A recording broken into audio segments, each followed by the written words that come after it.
Hey webheads! Ever wondered why Spider-Man 2099 is amassing a spider council? Or what role he plays in the delicate balance of the multiverse? Today, we're going to take a thrilling dive into the world of Spider-Man into the Spider-Verse. So strap in folks, because we'll unravel the intriguing complexities of our future Spider-Man, Miguel O'Hara. Into the Spider-Verse is an extraordinary tale about a young Brooklyn, New York teenager named Miles Morales. Like any other teenager, he's dealing with the everyday struggles of growing up and figuring out who he truly is. Being exceptionally bright, he attends a high school for gifted kids. He has loving, albeit somewhat demanding parents with high expectations of him. His father is a police officer who insists on reciprocated expressions of love, leading to some amusing and heartwarming interactions. Besides his academic abilities, Miles has a profound passion for art and graphic design. One night, he sneaks away to spend time with his uncle Aaron, who is no stranger to the Spider-Man universe, having appeared in Spider-Man Homecoming. Aaron recognizes Miles' artistic talent and takes him to a secluded subway station where they turn his sketches into captivating graffiti art. During their underground art session, a life-altering event takes place. A radioactive spider bites Miles. The following day, he realizes that he has developed unusual powers similar to Spider-Man's. Curious, he returns to the subway station and stumbles upon a glowing spider glitching strangely. Upon closer inspection, Miles discovers the label Alchemax 42 on the creature. This leads him to uncover a secret project by the Kingpin, who uses the Alchemax Corporation to construct a super collider. Kingpin intends to access parallel universes in a desperate attempt to resurrect his deceased wife and daughter. During his investigation, Miles runs into Peter Parker of his universe, a more experienced and established Spider-Man.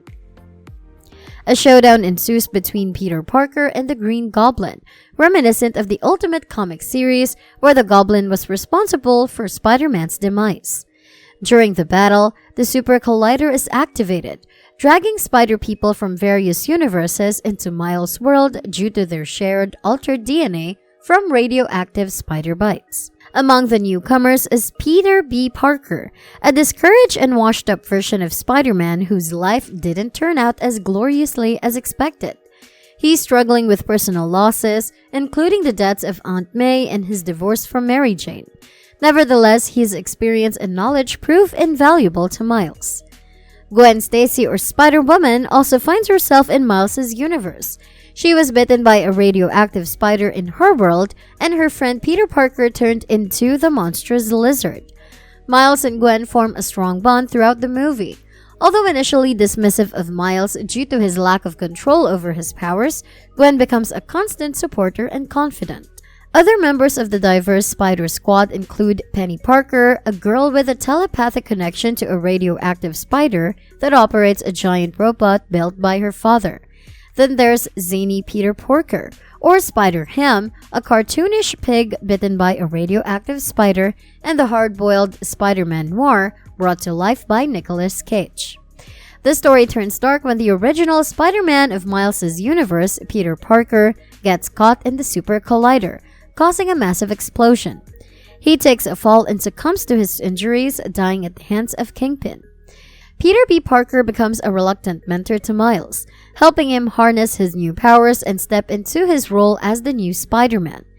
This relationship forms the heart of the movie. Miles helps Peter regain his lost spark, and Peter guides Miles to become a hero in his own right.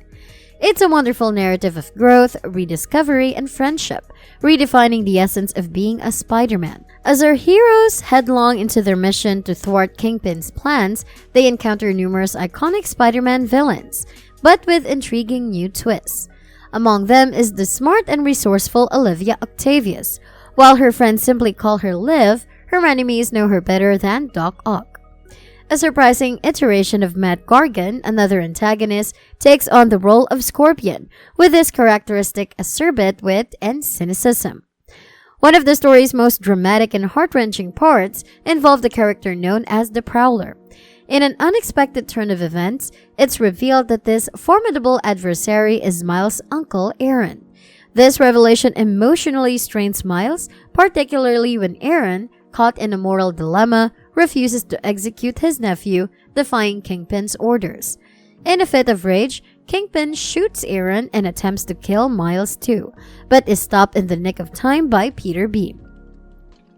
Fleeing the scene with his grievously injured uncle, Miles shares a touching moment with Aaron.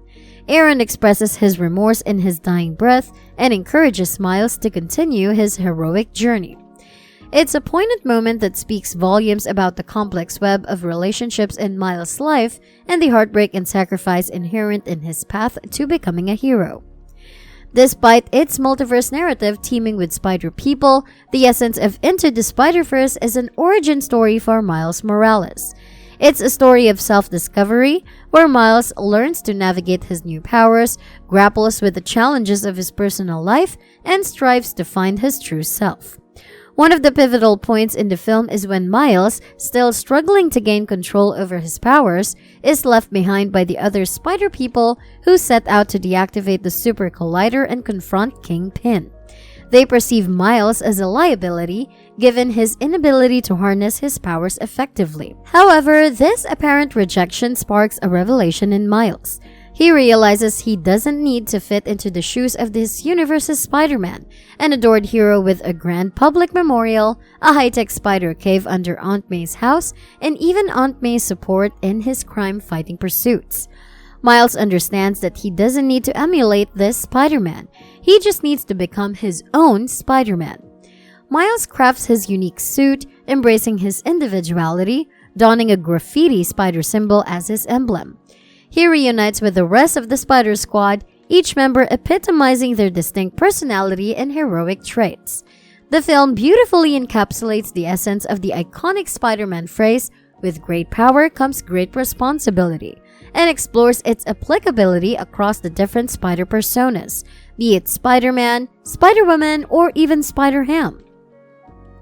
The narrative reaches its climax as the Spider Team takes on Kingpin, successfully defeating him and neutralizing the threat of the Super Collider.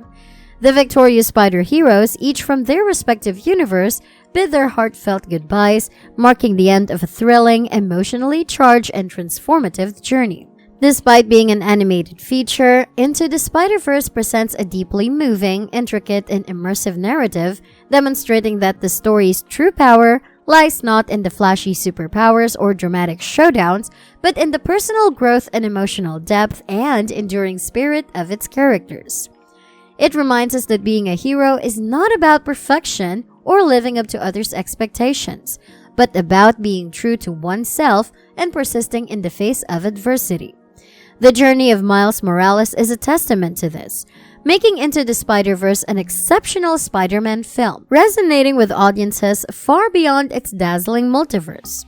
Our journey through the vibrant, intriguing world of Into the Spider-Verse reaches its conclusion, a new beginning in a post-credits scene that introduces us to another popular Spider-Man persona, Miguel O'Hara, better known as Spider-Man 2099. Ranking high in the pantheon of Spider-Man characters, possibly second or third after the original Peter Parker and the now iconic Miles Morales, Spider-Man 2099 is a character many fans instantly recognize. In the not-too-distant future of 2099, Miguel O'Hara's world is akin to the noir universe of Batman Beyond, although Spider-Man 2099 predates the Batman Beyond series in the comics. As a geneticist, Miguel accidentally imbues himself with spider powers, making him the Spider-Man of his time. A fascinating piece of trivia here is that Miguel worked for Alchemax, the corporation responsible for creating the Super Collider that Kingpin uses in the movie. In the post-credits scene, we see Miguel strapping on a special bracelet to facilitate multiverse travel. It's the same type of bracelet we glimpse Gwen wearing in the Across the Spider-Verse trailer. The scene offers a tantalizing hint at what might be coming in the sequel. Before this, we discover that Miguel has been observing the events unfolding throughout Into the Spider-Verse. His AI assistant, Lila, informs him that the multiverse didn't collapse, suggesting he had a way to monitor the multiverse, though he has not traveled through it until now. Miguel says with a profound sense of purpose, "Let's start at the beginning, one last time." In the blink of an eye, he traverses time and space to land in the classic 1960s Spider-Man animated series.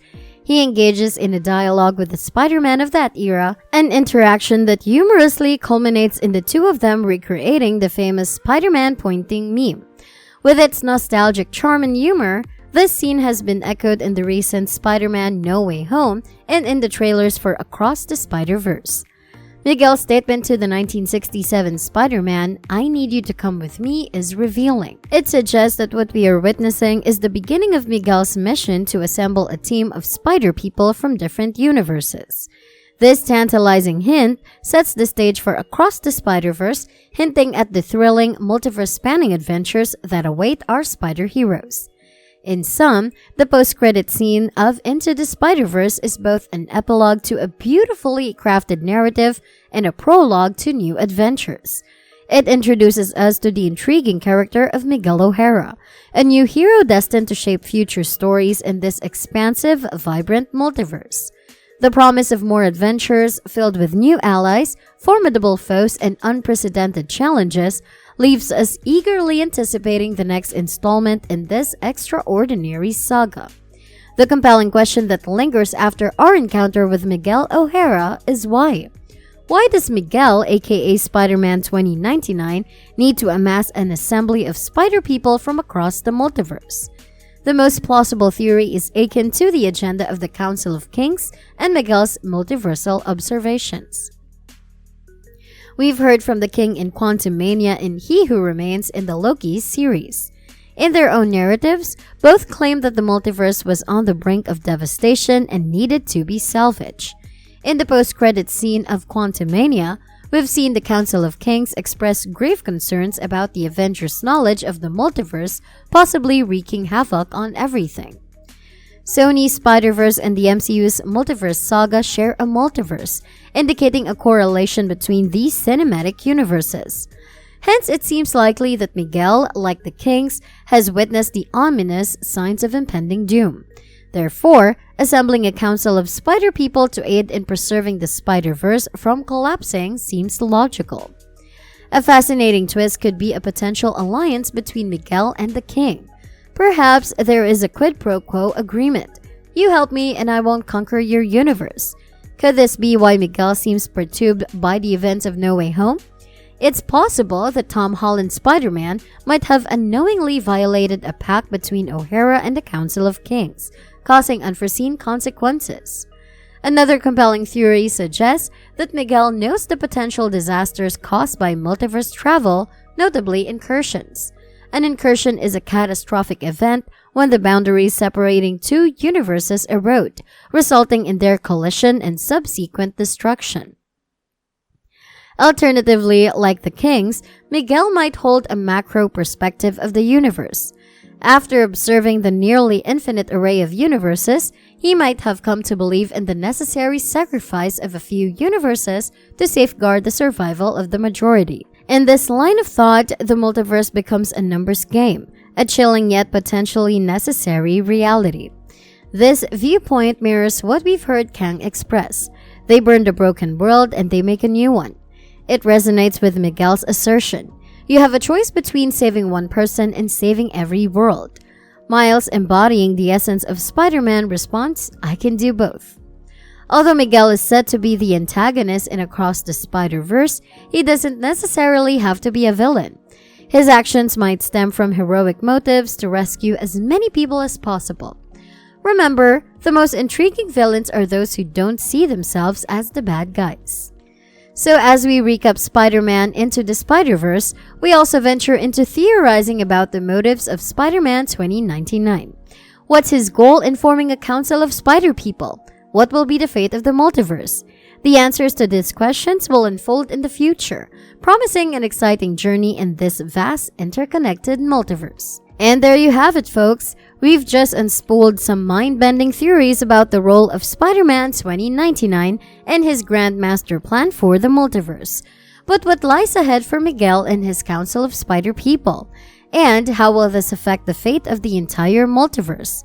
Well, to find out, you'll have to stick around for our next video. So make sure you like, share, and subscribe to my channel because you don't want to miss what comes out next in this electrifying saga of the Spider-Verse. Remember, with great power comes great responsibility, so use your power to hit that notification bell. Until next time, stay amazing, webheads!